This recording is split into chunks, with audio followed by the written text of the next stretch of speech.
Halo semuanya, selamat datang kembali di channel YouTube kami. Pada kesempatan kali ini, kita akan membahas tentang waktu menurut sains. Waktu merupakan salah satu konsep paling mendasar dalam fisika. Namun di sini kita tidak akan membahas waktu dari sudut pandang sehari-hari, melainkan dari sudut pandang fisika atau sains. Menurut teori relativitas khusus Albert Einstein, waktu bukanlah sebuah konstan dan bertindak seperti sebuah dimensi lainnya. Dalam fisika klasik, waktu dianggap sebagai konstan dan dihitung dalam satuan detik menggunakan jam yang biasa kita gunakan sehari-hari. Namun, melalui teori relativitas khusus, kita tahu bahwa waktu tidaklah selalu berjalan dengan cepat atau lambat dalam situasi yang berbeda. Kita juga dapat mempelajari konsep waktu dengan cara menghitung kecepatan. Dalam fisika, kecepatan dihitung dengan menjumlahkan perubahan waktu dan jarak yang ditempuh. Jadi, kecepatan sama dengan jarak waktu. Konsep waktu juga sangat penting dalam fisika kuantum, di mana waktu dianggap sebagai parameter dalam persamaan Schrödinger.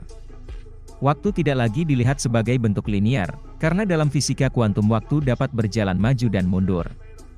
Kembali ke teori relativitas waktu menurut Einstein yang dikutip dari CNN. Einstein sangat terkenal dengan berbagai pemikirannya yang revolusioner. Salah satu pemikiran terbesarnya adalah teori relativitas. Sebagai penemu teori relativitas, ia berkontribusi dalam mengubah pandangan serta pemahaman banyak orang mengenai konsep ruang dan waktu hingga saat ini. Teori relativitas, Theory of Relativity, digaungkan pertama kali 103 tahun lalu, tepatnya pada 1916. Kemudian menjadi gagasan yang paling revolusioner dalam sejarah dan menjadi lompatan besar atas hukum gravitasi yang sebelumnya digagas oleh Sir Isaac Newton pada 1687. Menurut Direktur Institut Kavli untuk Fisika Kosmologis Michael Turner, Einstein percaya bahwa ruang dan waktu tidaklah ajek, melainkan merupakan fenomena yang fleksibel, relatif, dan dinamis seperti proses alam semesta lainnya. Sederhananya, melalui teori ini menjelaskan bahwa hukum fisika akan selalu sama dan konstan dimanapun. Namun sesuatu yang terjadi pada ruang dan waktulah yang membuatnya berbeda. Melalui pandangan yang berbeda akan menghasilkan ruang dan waktu kejadian secara berbeda pula. Semua hal tersebut sifatnya relatif. Ruang dan waktu terjalin menjadi sebuah kontinum tunggal yang dikenal sebagai ruang waktu, space-time. Peristiwa yang terjadi pada saat yang sama untuk satu pengamat dapat terjadi pada waktu yang berbeda untuk yang lain.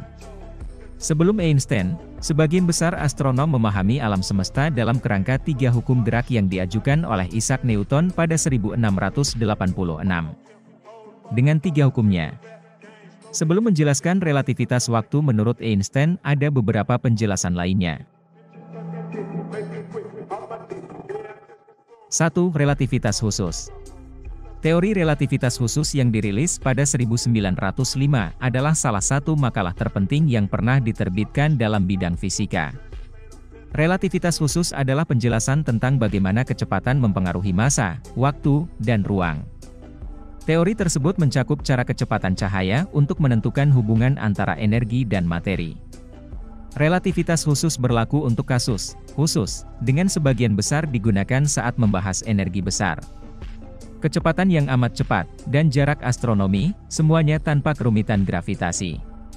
Einstein kemudian secara resmi menambahkan gravitasi pada teorinya pada 1915. Dengan menerbitkan makalahnya tentang relativitas umum. Saat sebuah benda mendekati kecepatan cahaya, massa benda menjadi tak terhingga dan begitu pula energi yang dibutuhkan untuk menggerakkannya. Itu berarti tidak mungkin materi apapun bergerak lebih cepat daripada cahaya. Batas kecepatan kosmik ini mengilhami alam baru fisika dan fiksi ilmiah. 2. Cara Einstein temukan teori.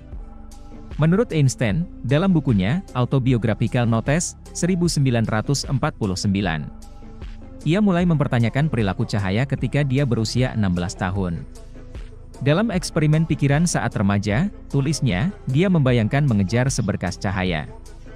Fisika klasik menyiratkan bahwa ketika Einstein imajiner mempercepat dirinya untuk menangkap cahaya, gelombang cahaya pada akhirnya akan mencapai kecepatan relatif nol.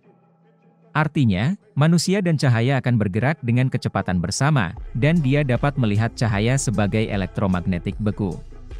Namun, tulis Einstein, karya ilmuwan James Clerk Maxwell mengharuskan gelombang elektromagnetik selalu bergerak dengan kecepatan yang sama dalam ruang hampa, 186.282 mil per detik, 299.792.458 meter per detik. Hal ini mengarah pada renungan tentang teori relativitas khusus, yang ia pecahkan menjadi eksperimen pemikiran lain. Seseorang berdiri di samping rel kereta membandingkan pengamatan badai petir dengan seseorang di dalam kereta. Karena ini fisika, dan konteks imajiner, kereta itu bergerak mendekati kecepatan cahaya. Einstein membayangkan kereta api pada suatu titik di jalur yang sama di antara dua pohon. Jika sambaran petir menyambar kedua pohon secara bersamaan, orang di samping rel akan melihat serangan simultan. Karena mereka bergerak ke arah sebuah sambaran petir dan menjauhi sambaran petir lainnya.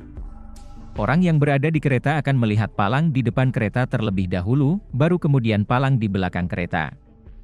Einstein menyimpulkan bahwa simultanitas, keserentakan, tidak mutlak, atau dengan kata lain, peristiwa simultan yang dilihat oleh seorang pengamat dapat terjadi pada waktu yang berbeda dari sudut pandang pengamat lainnya.